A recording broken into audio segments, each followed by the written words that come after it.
Charlotte Cardin, bonjour. Bonjour. On est chez vous, dans votre espace créatif. C'est important, ce lieu-là, pour vous, ici, à Montréal? Ben oui, très important. On est chez Cult Nation, donc qui est mon label à Montréal, et aussi l'endroit où la plupart de tous mes embryons créatifs sont nés depuis 11 ans déjà. Donc oui, c'est un lieu très important pour moi. Parce qu'on va parler de Paris, bien sûr, puis là-bas, cette année, ça va être incroyable pour vous. Mais d'avoir des racines montréalaises pour la famille, c'est important, mais pour la création, c'est important.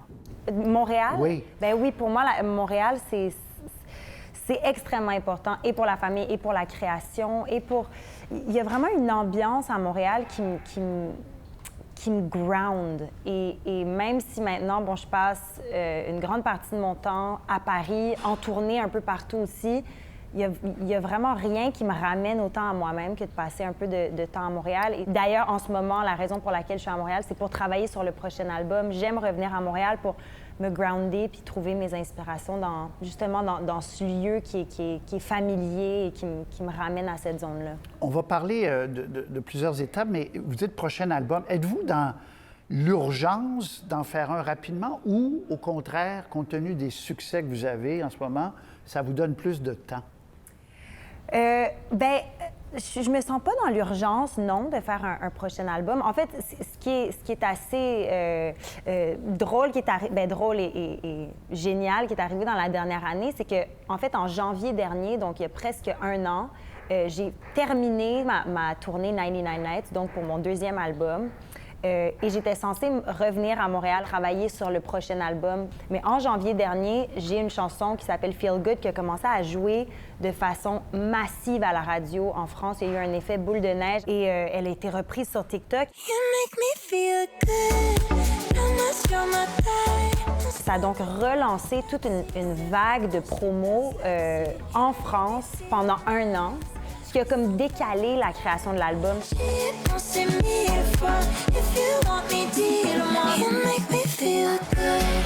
Parlez-moi de ce tsunami de Feel Good quand même. Vous êtes l'artiste qui a le plus joué en 2024, 2025, je pense, là, en France. En Europe, vous faites des stades et vous allez faire des stades immenses. Comment vous gérez ce tsunami-là, justement? Bien, je vous avoue que ça se passe vraiment bien parce que ça fait 11 ans que je fais ce métier-là. Et j'ai vraiment ce sentiment que ma carrière a évolué de façon très organique. À chaque étape de ma carrière, j'ai pu m'adapter, moi, à des nouveaux défis, à des crowds de plus en plus grosses, à des nouveaux challenges à chaque étape. Et ça a été une progression à laquelle j'ai eu le temps de m'adapter. Des fois, il y a des gens qui connaissent le succès avec une chanson qui sort et là, boum, ils remplissent des stades. Moi, ça a été vraiment comme une évolution, ouais, marche après marche. Ouais. Mais quand même, là, vous êtes rendu haut. Là. Est-ce que vous avez le vertige parfois? Non, c'est drôle, je le prends vraiment comme un... J'ai toujours voulu me rendre là et j'ai des ambitions qui vont encore plus loin. Il y a 8 ans ou 9 ans, je me serais pas sentie prête à l'affronter, ce défi-là, mais là, je me sens à ma place, je me sens confiante, j'ai hâte de présenter ma prochaine musique, j'aime ce que je fais, j'aime mon métier, puis j'apprends de mon métier à chaque jour encore et je prends ça comme un cadeau et vraiment, j'accueille tout ce qui m'arrive à bras ouverts en ce moment. Parler de cadeaux, les Champs-Élysées, il y a quelques jours, pour ouvrir la semaine de l'illumination là, à Paris, donc il y avait beaucoup de monde. Donc, le track, comment vous gérez le côté performance qui a quand même changé depuis un an, là. Ça s'est multiplié, là. Bien, c'est vrai que là, vous mentionnez les Champs-Élysées. J'avais un peu plus le track pour celui-là que j'ai le track d'habitude. C'était pas ma crowd. C'était 150 000 personnes qui connaissent pas nécessairement ma musique. On a vraiment eu très peu de temps pour se préparer pour cette énorme performance-là. Il y avait de la danse, il y avait plein d'éléments qui étaient un petit peu différents pour moi. Et donc, j'avais un peu plus le track. Mais en revanche, la récompense de fierté à la fin, elle était d'autant plus grande. Et donc, c'est l'adrénaline, c'est le succès, vous voyez que ça marche, et vous dites, vous avez le goût que ça soit encore plus gros. Plus gros, est-ce que ça veut dire nécessairement parce que vous l'avez déjà attaqué, ce marché-là américain, mais ça veut dire New York, ça veut dire la Californie, ça veut dire les États-Unis, et quand? Quand vous voyez la grosse offensive? Je le vois, idéalement avec le prochain album, idéalement... J'ai pas nécessairement de limite de temps, de là, je veux remplir des stades partout dans le monde à tel moment, mais c'est vrai que de continuer à partager ma musique avec le plus de monde possible, j'ai toujours voulu faire ça. Et je sens que ça se passe en ce moment en Europe. Et il y a plein d'autres marchés que j'ai envie de découvrir. J'ai jamais joué en Amérique du Sud, j'ai jamais joué en Asie. Donc ça, pour moi, c'est très excitant aussi d'aller à la rencontre de nouveaux publics, de partager ma musique, de connecter avec des nouvelles personnes de cette façon-là aussi. Et Feel Good, on en parlait, c'est une chanson sur... Je demandais à ma fille de 12 ans qui vous adore, je dis, c'est quoi Feel Good? Elle dit, c'est une chanson de quelqu'un qui est bien. C'est une chanson de quelqu'un qui est bien. Je trouvais que ça résumait bien. Ça résume hyper bien. Mais c'est exactement ça, en fait. C'est une chanson sur juste le fait de se sentir bien en la présence de quelqu'un d'autre. Voilà, j'y arrivais, parce que les relations dans vos chansons, ça revient beaucoup. Oui. D'ailleurs, Tant pis pour elle, on a moins l'habitude de lire ce genre de paroles-là. C'est une femme qui gagne versus une autre femme et qui garde, ou enfin, son amoureux. Et là, encore une fois, c'est comme la force. Feel Good, le bonheur. Tant pis pour elle, la force. Et vous êtes, on dirait, installé et solide. Dans ces deux chansons. Dans ces deux chansons-là, merci. Effectivement, c'est des chansons qui sont un peu opposées dans leurs sentiments. Mais pour moi, c'est important de partager un peu tout ce spectre émotionnel à travers mes chansons. Moi, je vis des montagnes russes émotionnelles constantes. À tous les jours, je vis mes émotions de façon très, très, très intense. Et depuis que je suis toute petite, j'ai toujours vécu très intensément mes émotions. Ça se sent. Oui, tant mieux. Mais c'est bon, ça fait vraiment partie de moi. Et la musique me permet de canaliser ça. Et c'est vrai que Tant pis pour elle, c'est une chanson qui exprime des sentiments qui sont plus pervers, qui sont beaucoup moins nobles, qui sont des sentiments de revanche, de compétition, mais qui sont vrais pour autant et qu'on a tous déjà ressentis d'une certaine façon. Mais qu'on dit rarement. Et qu'on dit rarement.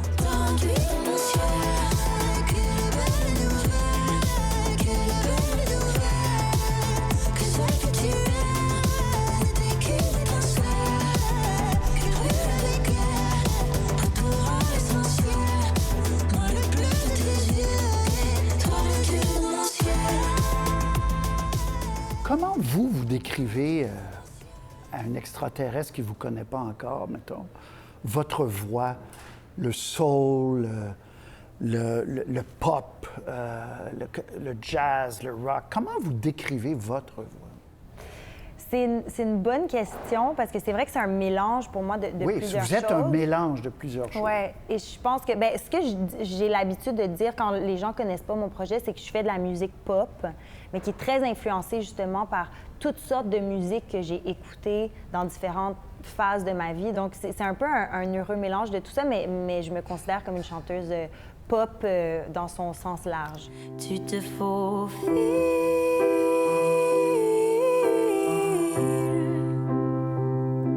entre mes lignes.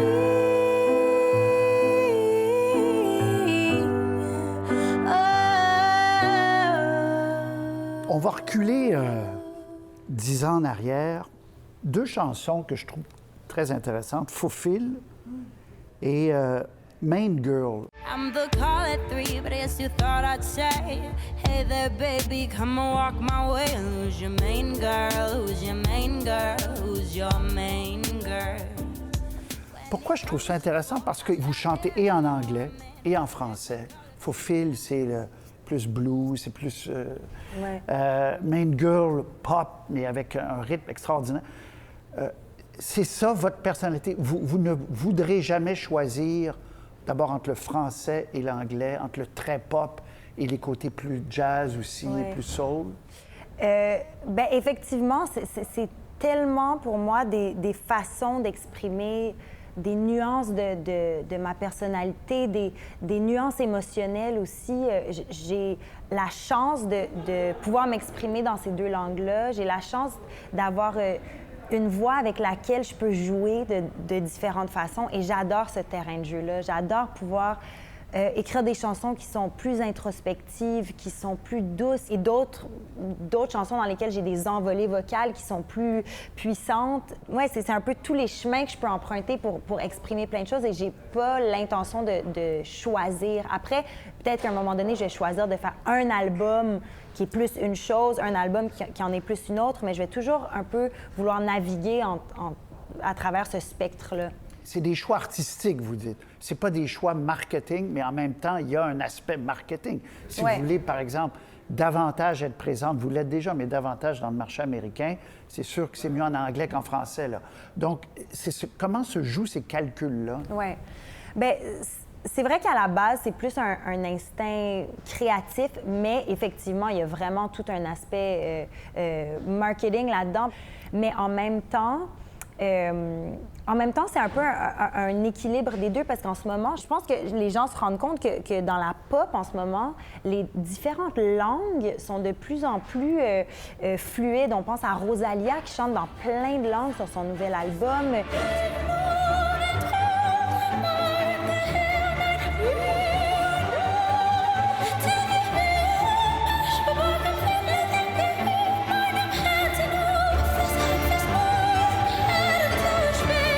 Bad Bunny, qui est un des artistes les plus écoutés au monde, qui chante en espagnol.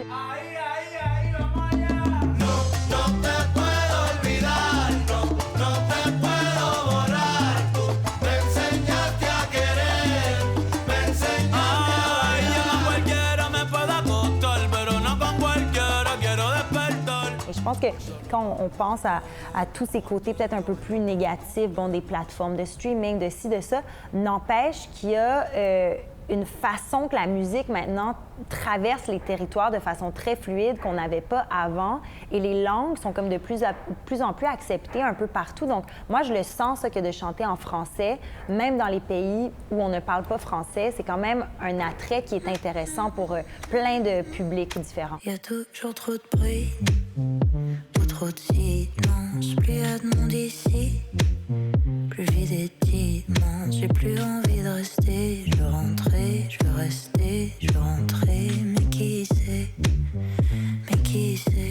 Après l'explosion de Phoenix, le gros succès, les salles, l'agitation qui va autour d'un nouvel album, les paroles de Confetti, vous avez eu besoin aussi de dire, là, peut-être j'en ai marre des foules aussi, peut-être j'en ai marre, j'ai pas d'amis. Ça, c'était aussi un besoin de vous recentrer aussi?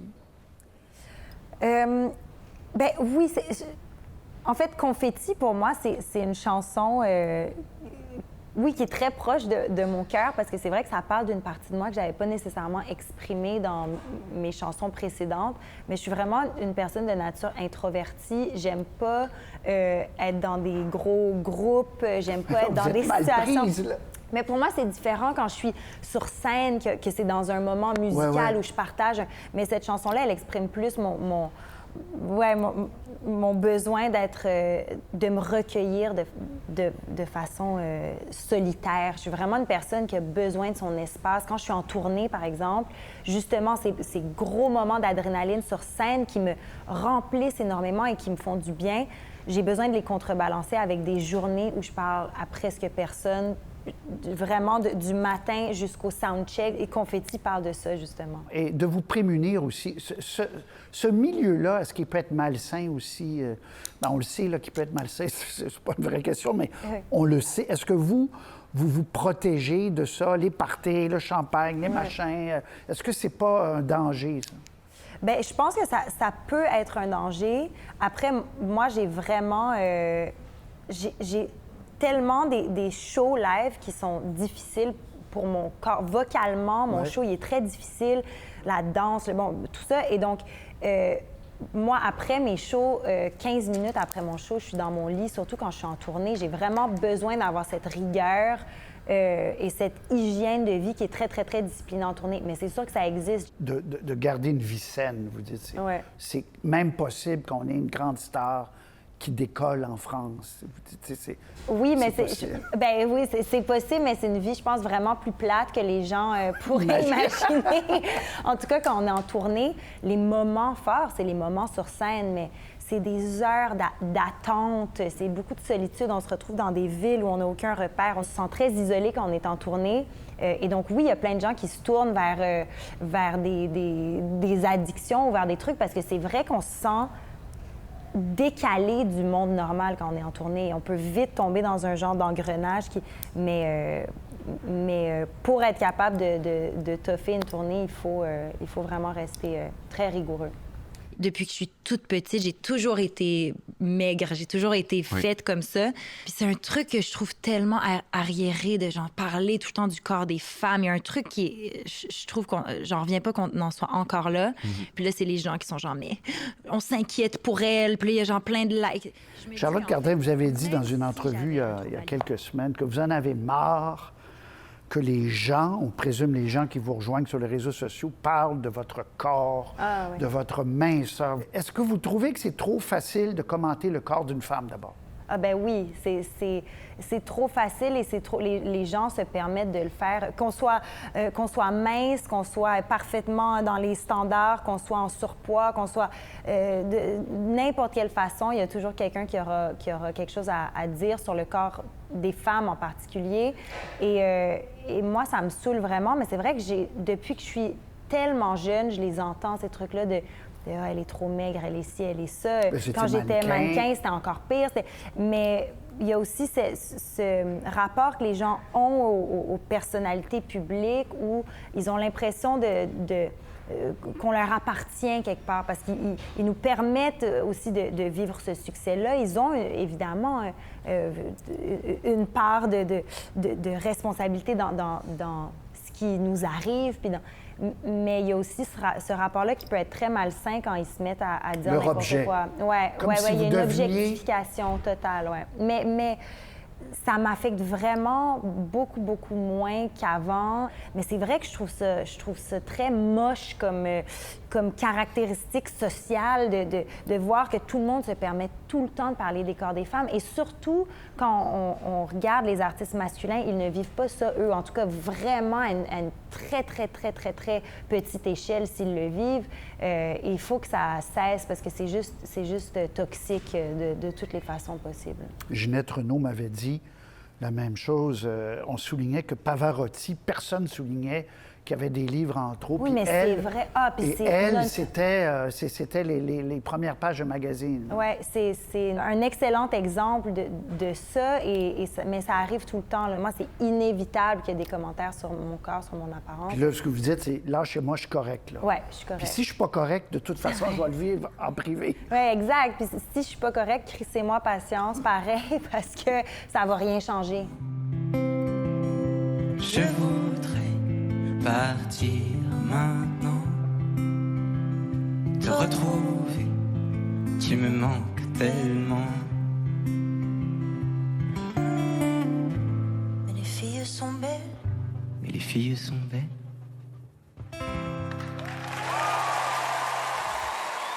D'avoir chanté avec votre amoureux, Alyosha, est-ce que vous avez douté au début, parce que vous êtes secrète, puis vous voulez préserver une vie privée, est-ce que vous vous êtes dit, il n'y a pas d'écueil à ça, il n'y a pas de danger de faire ça? Bien, on y a pensé, on y a vraiment pensé 2 fois avant de le faire, ce duo-là. Alyosha avait écrit la chanson Ensemble, qui est une chanson que j'adore et qui parle de ce qu'on a vécu. Donc déjà, c'était une chanson qui me touchait droit au cœur parce qu'elle parle de nous, elle parle de la distance qu'on a vécue dans les dernières années. Et c'est vrai que, encore une fois, nous, on préfère garder une grande part de notre relation privée parce que c'est un peu tout ce qui nous reste qui est juste à nous.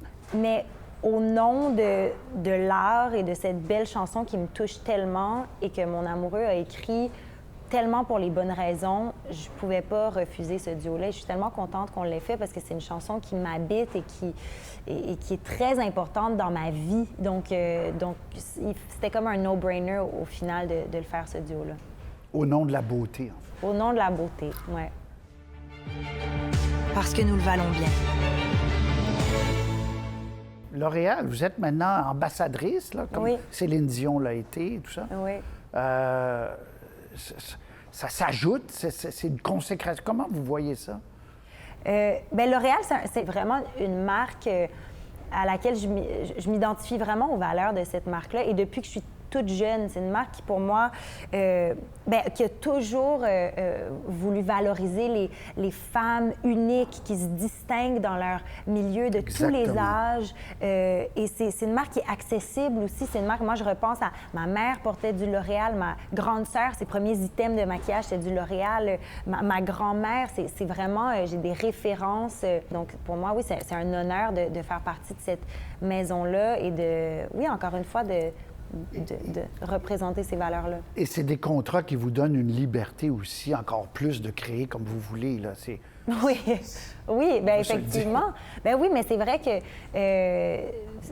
que les partenariats avec les marques, c'est pas négligeable dans ce qui me donne une liberté financière après pour pouvoir faire des choses qui sont super intéressantes créativement. On vend plus des albums comme on en vendait avant. Tout ça, c'est des choses qui sont importantes. Mais en même temps, c'est hyper important de choisir des marques avec lesquelles on s'identifie réellement parce que les gens le voient tout de suite quand c'est un truc qu'on fait juste pour l'argent ou juste pour les mauvaises raisons. J'imagine que vous devez dire non à plein de choses en passant, là, en ce moment. Là. Vous êtes au stade où il doit y avoir plein de propositions. Justement, vous faites attention de rester cohérente avec vous. Oui, vraiment. On dit non à 99,9 % des choses. C'est vraiment important parce que ce sont des choix qui restent, des associations, mais je parle pas seulement de partenariat, mais même d'interviews, de collaborations musicales, de shows auxquels on participe. C'est tous des choix qui font partie de l'univers artistique connexe et qui restent. Charlotte Cardin, en terminant, je vais vous donner des noms, puis vous allez me dire ce que ça vous inspire. Diane Dufresne. Diane Dufresne, évidemment, icône québécoise, et pour ses choix musicaux, visuels, vestimentaires, artistiques. Elle a cassé toutes sortes de codes. C'est vraiment une artiste qui s'est démarquée et qui s'est tellement exprimée librement, je trouve, dans son art. Et j'ai énormément de respect pour elle. J'ai 12 ans, maman. J'ai pas peur du sang. Je suis plus une enfant pour qui tu me prends. Taylor Swift. Taylor Swift, j'adore. Je trouve que Taylor Swift, c'est une autrice-compositrice exceptionnelle et qu'on aime ou qu'on n'aime pas. Moi, je suis une Swiftie. Moi, je l'adore.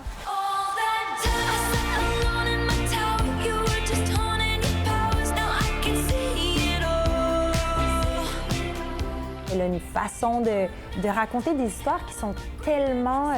c'est tellement facile de s'identifier aux histoires qu'elle raconte. On a l'impression de parler à une cousine ou à quelqu'un qui fait partie de notre entourage. Puis ça, c'est pas facile dans le songwriting. Et elle gère sa carrière. Et elle gère. Puis si on pense à tout son marketing, c'est intelligent comment elle a navigué toute sa carrière. Tous ses choix sont réfléchis. Et ouais, j'ai beaucoup d'admiration pour elle aussi. Céline Dion. Mais Céline Dion.